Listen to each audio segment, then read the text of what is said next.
मोदी के नेतृत्व में भारत का पूरी दुनिया सम्मान बढ़ा रही है। आज का भारत कमजोर भारत नहीं है, बल्कि अब भारत बोलता है तो पूरी दुनिया सुनती है। भारत मुंह तोड़ जवाब दे सकता है। यह विचार शनिवार को फरवरी के दीनदयाल धाम में चुनावी सभा के दौरान मंच से रक्षा मंत्री राजनाथ सिंह द्वारा कहा गया। उन्होंने कहा, जब वह सीमा पर फौजियों के बीच में जाते हैं तो अब फौजियों के बुलंद हौसलों को देख देश की सीमाओं की सुरक्षा से आश्वस्त हो जाते हैं। उन्होंने जनता से सवाल किया कि पूरी यूपी में गुंडे माफिया अब कहां हैं, जिस पर जनता ने जवाब दिया कि जेल में। उन्होंने सपा पर निशाना साधते हुए कहा कि सपा तुष्टीकरण और जाति की राजनीति करती है। तुष्टीकरण और जाति की राजनीति भाजपा नहीं कर सकती, विश्वास और इंसानियत की राजनीति करना चाहती है। कहा कि यूपी में योगी के राज में कानून व्यवस्था कायम हुई है। गुंडा और माफिया के खिलाफ बुलडोजर चलाकर कार्रवाई की गई है। वहीं उत्तर प्रदेश में अब चारों तरफ चौड़ी चौड़ी सड़कों का विस्तार हुआ है। ब्लॉक और 9 जेल मुख्यालय के लिए चौड़ी और अच्छी सड़कें बनाई गई हैं।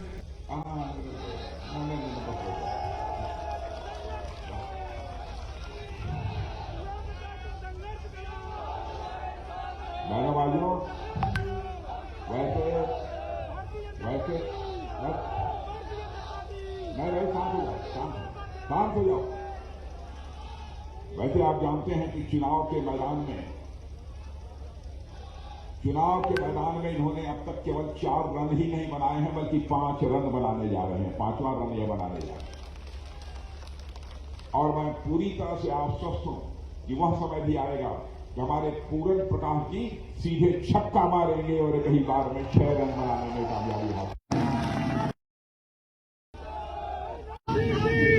भाइयों, आज बसंत पंचमी का दिन,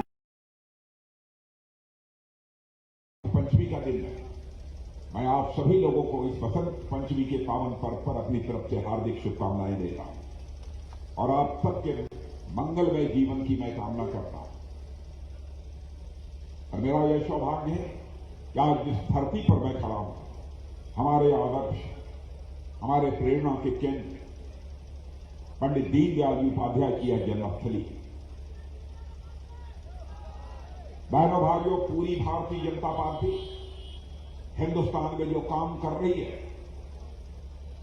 जो दिशा दी थी पंडित दीनदयाल जी उपाध्याय ने, जो दृष्टि उन्होंने दिया था, जो दर्शन दिया था, उसी के आधार पर भारतीय जनता पार्टी काम कर रही है। और मैं दावे के साथ कह सकता हूं, आज मोदी जी के नेतृत्व की भी सरकार के भी काम कर रही है।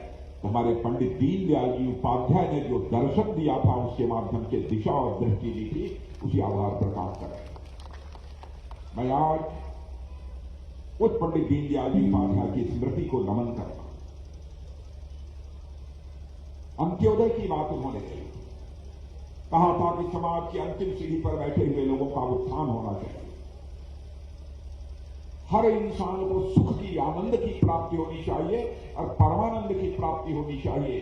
यह कहा था पंडित दीनदयाल जी उपाध्याय। कहा था कि हर व्यक्ति 4 चीजों को मिलाकर बना हुआ है, तन, मन, बुद्धि, आत्मा।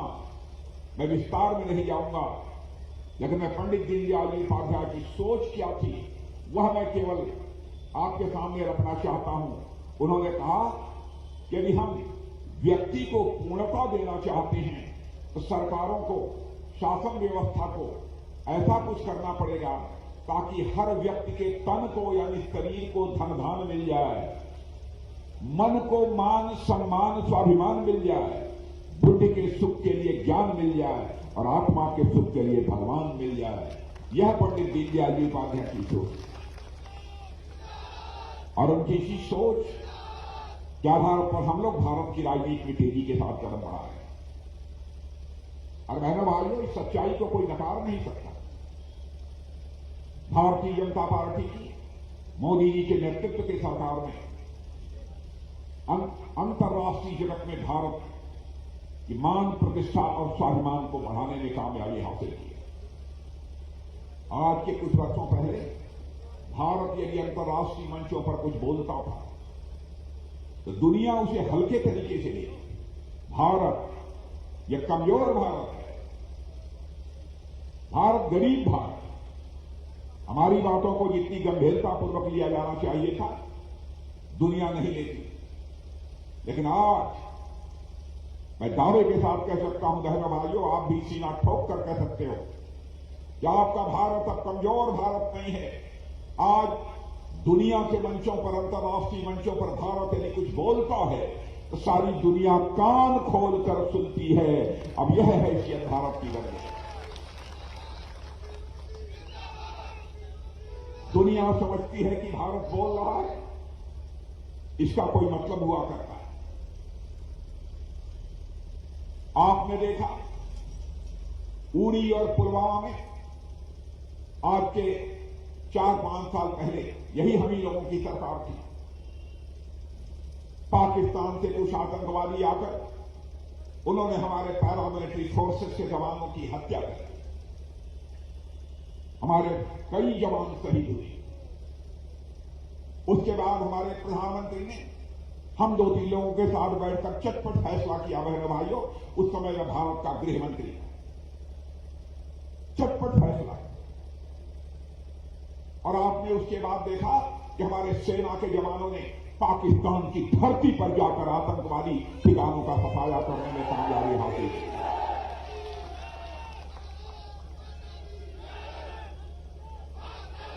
हमने सारी दुनिया को यह साफ संदेश दे दिया, भारत कमजोर भारत नहीं है। भारत के अंदर वह ताकत है कि दुनिया की कोई ताकत हमारी तरफ आंख उठाकर देखने की जरूरत करेगी, हम इस पार भी मार सकते हैं, जरूरत हुई तो उस पार भी जाकर मार सकते हैं। यह है भारत की ताकत।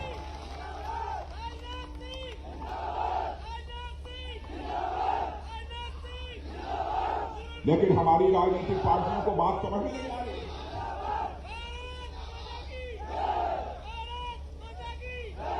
अभी 2-3 दिन पहले आपने टेलीविजन के पर्दे पर सुना होगा, कांग्रेस के नेता राहुल गांधी कह रहे थे भारत और चीन के बीच गलवान में जो संघर्ष हुआ था उसमें भारत के सेना के जवान मारे गए और चीन के केवल 3-4 जवान मारे गए। चीन का एक अपना सरकारी पत्र ग्लोबल टाइम्स जो लिख दिया, उसकी बात को राहुल जी ने सही मान लिया। लेकिन आप लोगों को जानकारी इस बात की होगी बहनों भाइयों, अभी 2 दिन पहले ऑस्ट्रेलिया के एक अखबार जिसका नाम क्लैक्सन है, उस अखबार में यह लिखा है बहनों भाइयों कि जो भारत और चीन के सेना के जवानों के बीच संघर्ष हुआ था गलवान घाटी में, चीन के 38 से लेकर 50 जवान मारे गए थे, 2-4 जवान नहीं मारे गए। हमारे भारत के सेना के जवानों के शौर्य पराक्रम पर सवालिया निशान लगाते हैं। रंच मात्र भी संकोच नहीं होता है कांग्रेस के नेताओं। भारत की सीमाएं भी सुरक्षित है मेरे बहनों भाई, हमारे सेना के जवानों की शौर्य पराक्रम के कारण कतई से बर्दाश्त नहीं किया जाना चाहिए। यदि मैं सीमा पर जाता हूं, सेना के जवान जब देखते हैं बहनों भाइयों, चाहे कोई किसी कौम का क्यों, जिस तरीके से उनके बुलंद हौसले को मैं देखता हूं, मैं पूरी तरह से देश का रक्षा मंत्री होने के नाते आश्वस्त हो जाता हूं कि कोई दुनिया की ताकत भारत के मान सम्मान स्वाभिमान पर चोट नहीं पहुंचा सकती।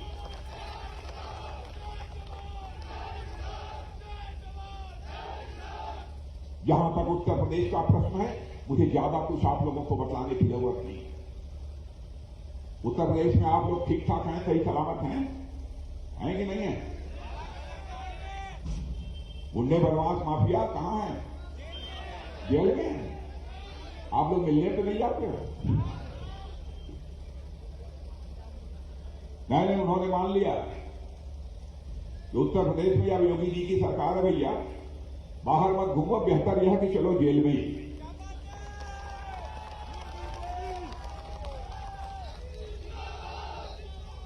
और आप जानते हैं, चाहे कोई राज्य हो अथवा कोई देश हो,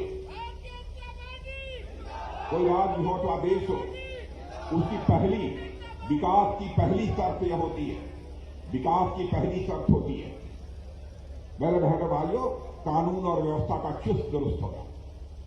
यदि कानून और व्यवस्था के हालात चुस्त दुरुस्त नहीं है तो राज्य किसी भी सूरत में विकास नहीं कर सकता।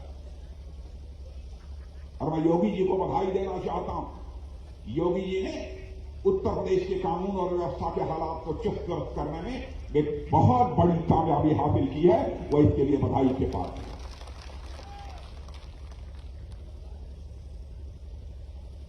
अने माफियाओं की बड़ी बड़ी अट्टालिकाएं बनी हुई थी। बुलडोजर से अट्टालिकाओं को ध्वस्त किया जा रहा है और किसी पूंजीपति के हवाले वो जमीन नहीं की जा रही है, बल्कि माफियाओं की जो आलीशान बिल्डिंग्स को ध्वस्त किया जा रहा है। उस स्थान पर मकान यदि बनेगा तो जिस्म का पसीना बहाने वाले हमारे गरीब भाइयों का मकान बनेगा। यह हमारी उत्तर प्रदेश सरकार का संकल्प है। अब विकास तेजी के साथ हो रहा है। चौड़ी चौड़ी 4 लेन 6 लेन 8 लेन की सड़कें अब उत्तर प्रदेश में आपको दिखाई दे रही है। मैं सारी सड़कों का गंगा एक्सप्रेसवे, पूर्वांचल एक्सप्रेसवे बहुत सारी बनी। मैं बहुत विस्तार में नहीं जाना चाहूंगा, लंबी चौड़ी इसकी चर्चा यह नहीं करना चाहूंगा। यहां तक कि ब्लॉक मुख्यालय, तहसील मुख्यालय 2 से लेकर 3 लेन की पक्की सड़कें को सड़कों के द्वारा जोड़े गए। किसने जोड़ा?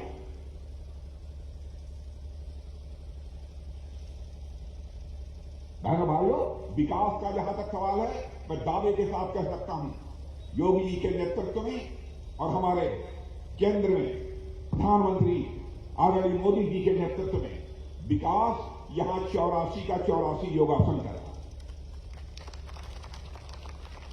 योगासन आप लोग करते हैं? तुम लोग करते हो कि नहीं? कितने योगासन होते हैं?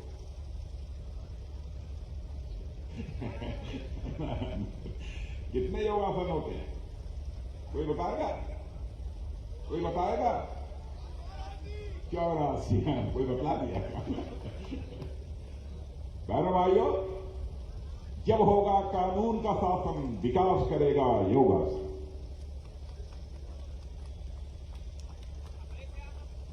और 84 आसन होते हैं, 84 योगासन होते हैं। 84 में से 83 योगासन तो हमारे यहां हो रहा है, विकास कर रहा है। एक योगासन और है, जानते हैं?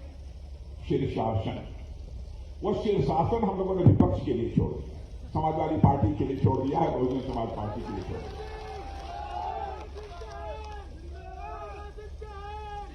और समाजवादी पार्टी तुष्टीकरण की राजनीति करती है। मैं समाजवादी पार्टी को कहना चाहता हूं, इस प्रकार की तुष्टीकरण की राजनीति से बाज आइए। हमको मुसलमान का वोट चाहिए, हमको जाति का वोट चाहिए, उस जाति का वोट चाहिए।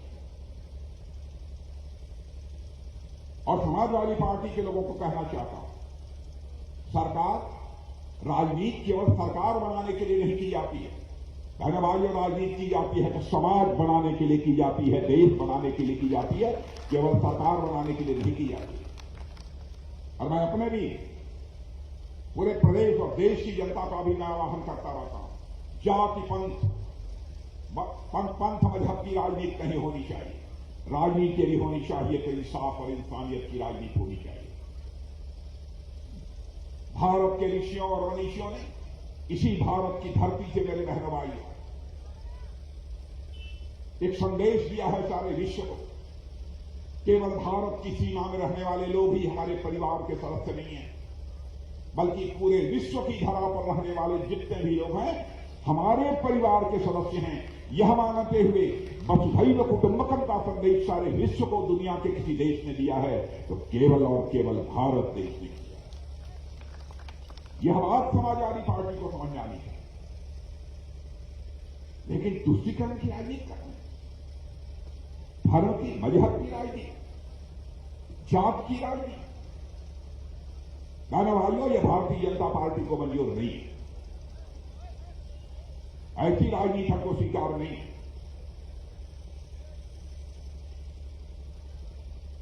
अजीबोगरीब हालात यहां से करती है। और भारतीय जनता पार्टी की सबसे बड़ी विशेषता कि हम जो कहते हैं वो करते हैं। भाइयों, आजाद भारत में नेताओं ने बहुत सारे आश्वासन दिए, आंशिक रूप से भी अपने आश्वासनों को पूरा कर दिया होता तो हमारा भारत पता नहीं 20-25 वर्ष पहले ही एक दुनिया का धनवान भारत बन गया। कहा बहुत कुछ, किया नहीं। भारतीय जनता पार्टी एक ऐसी पार्टी है जो कहती है वो करती है। यह है हमारा चेहरा। अब जैसे 1951 में जब हम लोग भारतीय जनसंघ के रूप में काम कर रहे थे, तो उस समय हमारे नेता हुआ करते थे डॉक्टर श्यामा प्रसाद जी मुखर्जी, पंडित दीनदयाल जी उपाध्याय उसी समय उनके साथ। भाइयों, डॉक्टर श्यामा प्रसाद मुखर्जी ने जब चुनाव भारतीय जनसंघ लड़ा 51 में, उन्होंने जब चुनावी घोषणा पत्र तैयार कराया, उसमें कहा जिस दिन हमारी सरकार बन जाएगी तो जम्मू कश्मीर को धारा 370 के तहत जो विशेषाधिकार प्राप्त है हम उसको समाप्त करेंगे, और जो राज्य हिंदुस्तान के, जो दर्जा हिंदुस्तान के अन्य राज्यों का है वही दर्जा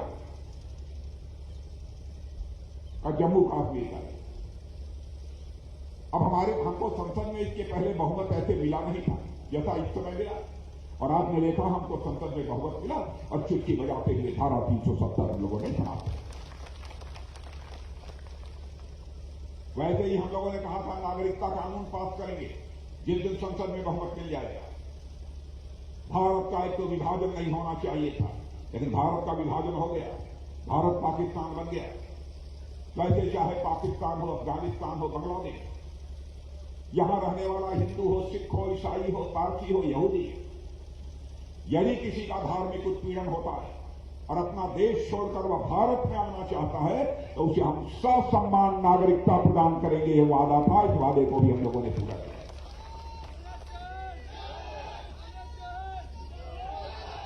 जो कहा था हम लोगों ने तब पूरा किया। मैं याद दिलाना चाहता हूं राजीव गांधी जी की, भारत के प्रधानमंत्री थे। किसी प्रधानमंत्री के बारे में मैं कोई आलोचना नहीं करना चाहता हूं, मैं तीखी टिप्पणी भी किसी के बारे में नहीं करता हूं। प्रधानमंत्री होता है, वह व्यक्ति नहीं होता है, वह संस्था होता है।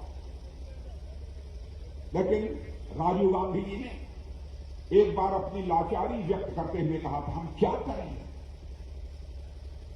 ऊपर से मैं 100 पैसा भेजता हूं नीचे विकास के लिए, लेकिन नीचे पहुंचते पहुंचते लोगों की जेब में तक केवल 15 पैसा पहुंच पाता है। यह लाचारी व्यक्त की। लेकिन हमारे प्रधानमंत्री मोदी जी ने बहनों भाइयों इसे चुनौती के रूप में स्वीकार किया, और डंके की चोट पर मैं कह सकता हूं आज 100 रुपया यदि दिल्ली से चलता है तो 100 का 100 रुपया यहां की लोगों की जेब में पहुंचता है।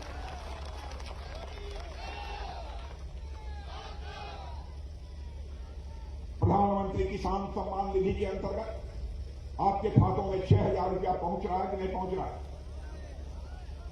कोई टक्सा तो नहीं, 1 पैसा 2 पैसा, पूरा का पूरा पैसा सिस्टम में चेंज लाकर, व्यवस्था में परिवर्तन लाकर भ्रष्टाचार पर अंकुश लगाया जा सकता है। वो हम लोगों ने किया है। और मैं याद दिलाना चाहता हूं हमारे प्रधानमंत्री ने उस समय क्या कहा था जब 2014 में उन्होंने शपथ ग्रहण किया था। हम लोगों ने साथ ही शपथ ली। प्रेस के दोस्तों ने पूछा, प्रधानमंत्री जी बोलिए आपकी सरकार क्या करे? उन्होंने कुछ नहीं, उन्होंने इतना ही कहा, हमारी सरकार भारत के गरीबों को समर्पित है। बहनों भाइयों, यह केवल कंठ के ऊपर से निकली हुई आवाज नहीं थी, बल्कि दिल की आवाज थी। क्या सच नहीं है? कोरोना के दौरान बहुत सारे हमारे मजदूर बेकार हो गए थे। मुंबई, कलकत्ता, कहां से भगे मद्रास अपने घरों को पैदल वापस आ गए। रोजी रोटी का संकट पैदा हो गया। हमारे प्रधानमंत्री ने फैसला किया, हर गरीब परिवार को महीने में 2 बार मुफ्त राशन मुहैया कराएंगे, और मैं दावे के साथ कह सकता हूं यहां गरीब परिवारों को मुफ्त राशन मुहैया हो रहा है। माताएं बहनें जो गरीब परिवारों की हैं, उनके आंखों से खाना बनाते समय आंसू नहीं निकलना चाहिए, क्योंकि अंगीठी से लकड़ी जलाकर वह खाना बनाती हैं। हमारे प्रधानमंत्री ने कहा जब उनके लिए एलपीजी गैस सिलेंडर मुहैया कराया जाएगा तो गैस सिलेंडर भी मुहैया कराने का काम किया है। बहुत सारे ऐसे काम हैं, कितने कामों की मैं चर्चा करूं जो किया गया है। उत्तर प्रदेश सरकार का जहां तक सवाल है, पहले उत्तर प्रदेश में 2, 4, 5 मेडिकल कॉलेज ही होते। आज हम लोगों ने फैसला किया है उत्तर प्रदेश के हर जिले में एक मेडिकल कॉलेज होगा। बहनों भाइयों, हर जिले में मेडिकल कॉलेज होगा। 59 मेडिकल कॉलेज या तो बन गए हैं या तो निर्माणाधीन। इस तरीके से राज्य का विकास होगा। यहां किसान बैठे, न्यूनतम समर्थन मूल्य को लेकर बड़ी चर्चा होती है। वैसे अपने समय मैंने जमकर कुछ न्यूनतम समर्थन मूल्य पर लोगों का धान खरीदा था जब मैं मुख्यमंत्री था, और हमारी सरकार उसके लिए प्रतिबद्ध है। योगी जी ने भी यही किया। और आपको बताना चाहता हूं, कोई शंका पैदा करता है तो उसके बहकावे में मत आइए। 1 तारीख को जो बजट पेश हुआ है, उस बजट को उठाकर देख लीजिए, उसमें क्या लिखा है। 2,37,000 करोड़ रुपया केवल धान और गेहूं की न्यूनतम समर्थन मूल्य पर खरीद के लिए तय किया गया है। बहनों भाइयों, यह है हमारे सरकार का कलेजा, यह है हमारे सरकार का कलेजा। बातें बहुत सारी हैं, यदि मैं चर्चा करूंगा तो घंटे 1.5 घंटे लग जाएंगे, लेकिन आगे भी हमारी 2 सभाएं हैं। तो मैं चलूं तो क्या करें?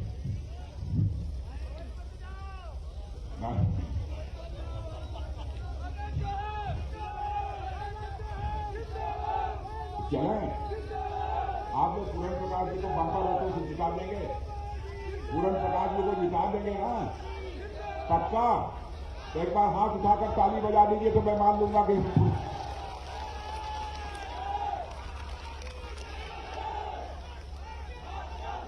पक्का। आप पूरन प्रकाश जी, इन लोगों ने तय कर दिया कि इन लोगों ने तय कर दिया कि आपको जिता देंगे। अब मेरी कोई जरूरत नहीं, मैं चलूं। अब मैं न जिताए तो फिर गड़बड़ होगा। पक्का? पक्का है तो बोलिए, एक कंठ से बोलिए। भाइयों, आप सभी भारत माता का ऊंचा मस्तक देखना चाहते हैं कि नहीं देखना चाहते? नए भारत का निर्माण करना चाहते हैं कि नहीं करना चाहते हैं? नए भारत का निर्माण तभी होगा जब नए उत्तर प्रदेश का निर्माण होगा। और भारतीय जनता पार्टी के अतिरिक्त कोई राजनीतिक पार्टी नए उत्तर प्रदेश का निर्माण नहीं कर सकती है। इसलिए आप सभी का समर्थन और झूम कर समर्थन, जम का समर्थन, अरे राम राम, आप सबका प्राप्त होना चाहिए। ये तो ले जाए, इसको ले जाना। आप लोग मंजूर ना? लेकिन जो पूछा था कितनी कीमत, और लोग कहा 5-6 हजार से कम नहीं। कैसे ले जाऊं? मैं पूरन प्रकाश जी को मैं कहना चाहता हूं, चुनाव के समय तो आपको नहीं दूंगा। जो आपके कहां है आशा जी, ये हमारी जिलाध्यक्ष मधु जी, मैं इसको आपको देता हूं, और आपको देता हूं इसलिए देता हूं, चुनाव बीत जाए तब ऐसे गरीब